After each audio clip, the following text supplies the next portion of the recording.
Okay, let's dive right into this explainer. Today we're looking at something truly fascinating. We are going to explore how an 8th century treatise by the Buddhist monk Shantideva, specifically a text called the Bodhicaryavatara, provides this deeply practical operating system for surviving and honestly thriving in our chaotic modern lives. Now, to really understand the power of this text, you kind of have to know the story behind it. At the great monastic university of Nalanda, Shantideva was actually mocked by his peers. They literally called him the lazy monk who only knew how to do three things: eat, sleep, and defecate. They thought he was completely useless. But then, he delivered this mind-blowing treatise that just stunned everyone. And the kicker?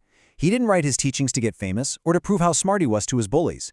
He wrote them with a pure, simple intention: to cultivate good, to increase his own faith, and to leave a practical guide for anyone in the future who shared his mindset. It is just the ultimate underdog narrative, and it perfectly shows why his teachings focus on relentless, practical action rather than, just performative spirituality. So, can an 8th century monk cure your workplace burnout? It sounds super unlikely, right? But what's amazing about the source material is that it offers a complete, highly effective psychological toolkit for turning your daily stress into spiritual fuel.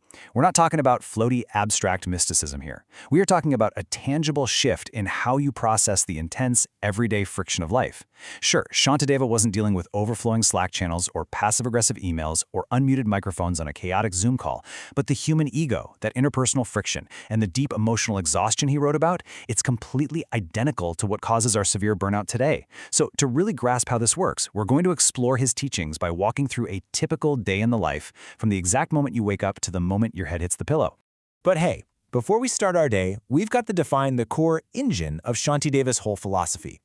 In the text, the concept of faith isn't what we typically think of in the West. It's not a sudden miracle, and it's definitely not just a burst of emotional excitement. It is a rational firmness. And here is the absolutely crucial point. It's a continuous loop where your action proves your faith, and that very faith is deepened by your actions. The text is super clear that faith is born from action, and action increases from faith. Think of it exactly like going to the gym. You don't just sit on the couch and wait for the feeling of physical fitness to arrive before you pick up a dumbbell, right? The physical act of lifting the weight is what actually creates the fitness. It's the exact same here. You cannot just think your way into this mindset. You have to physically practice it step by step to build that rational firmness. Action and faith just constantly feed each other. All right, let's jump into section 1, the dawn, and setting that morning intention. Let's start our day. You're waking up. Now, before those email notifications start pouring in and stressing you out, the goal here is to adopt Shantideva's foundational mindset of pure altruism, just deliberately setting aside the exhausting pursuit of personal fame and credit for the day. The text advises making a very specific vow before you take any action. May this action become a cause for the benefit of all beings. So imagine standing in your kitchen in the quiet of the morning. Before you even press start on the coffee maker, you pause, take a deep breath, and mentally recite this exact vow. And you do it again before opening your laptop or before turning the key in your car's ignition. By framing your day this way, you're using the power of intention to transform completely mundane morning routines into a powerful cause for universal benefit. You are consciously steering your mind away from what can I get today towards what can I give. Moving right along to section 2, the workday, and bringing altruism into the workplace. Okay, so now we enter the office, or log on to our remote workspaces. This right here is the ultimate crucible. This is where the philosophy gets tested in the real world. Can pure altruism actually survive a high-stakes 10 a.m. strategy meeting? Well, think about our standard, exhausting modern habits: fighting for credit, hoarding information, stressing over who was CC'd on an email to the boss, viewing our coworkers as rivals. It is just incredibly draining. But the Bodhisattva approach actively seeks the collective good. The text specifically emphasizes doing your work not to fight for individual merit, but to achieve a really good outcome for the entire group. And when you step back, when you give away the credit and stop obsessing over your own ego, something deeply ironic happens. You free up a massive amount of mental energy, and you actually become the most trusted person in the room. You become a bridge for others. It's a real game changer. So let's put this into a highly concrete scenario. Imagine you are in a meeting, and a colleague brazenly takes credit for the data you spent all weekend compiling. Naturally, your first instinct is to fight back. Instead, you can use these exact altruistic steps to de-escalate. Step 1. Pause. View the situation with compassion, recognizing that the other person is likely deeply stressed, insecure, or just completely lacking this philosophical framework we're talking about. Step 2. Relinquish your need for personal credit in that exact moment. Just let the ego go. It's not a weakness, by the way. It's a tactical deployment of compassion. And step 3, pivot the conversation to seek the collective good. You literally just chime in and say, I'm so glad those numbers are helpful. How do we use this data to solve this issue for the whole team? It completely short-circuits the office politics and diffuses all that hostility instantly. Now, by mid-afternoon, laziness and burnout inevitably threaten to derail you. You hit that infamous 3 p.m. wall.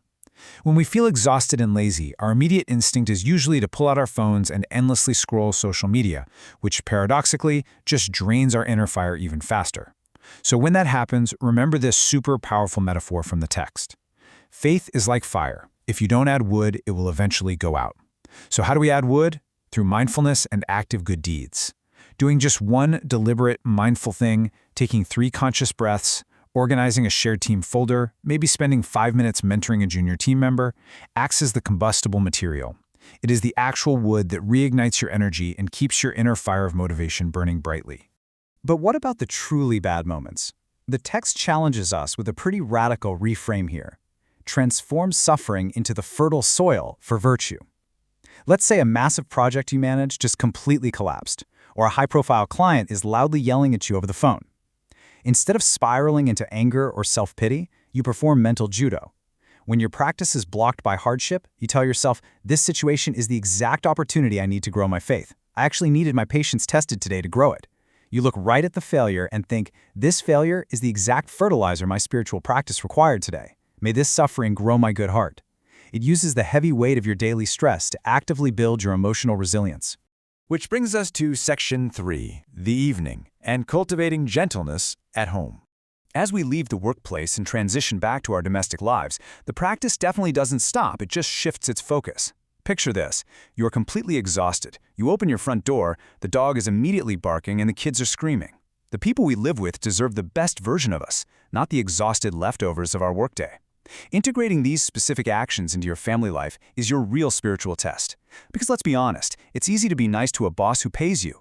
True spiritual practice is keeping a gentle tone with your toddler when you have absolutely nothing left in the tank. Speak with gentle words. Act with an altruistic heart. Treat everyday domestic interactions as your highest spiritual practice.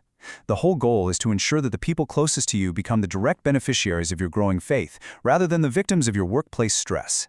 And finally, Section 4, the night and the nightly mindful journal. As the day winds down, we don't just zone out in front of a screen until we fall asleep.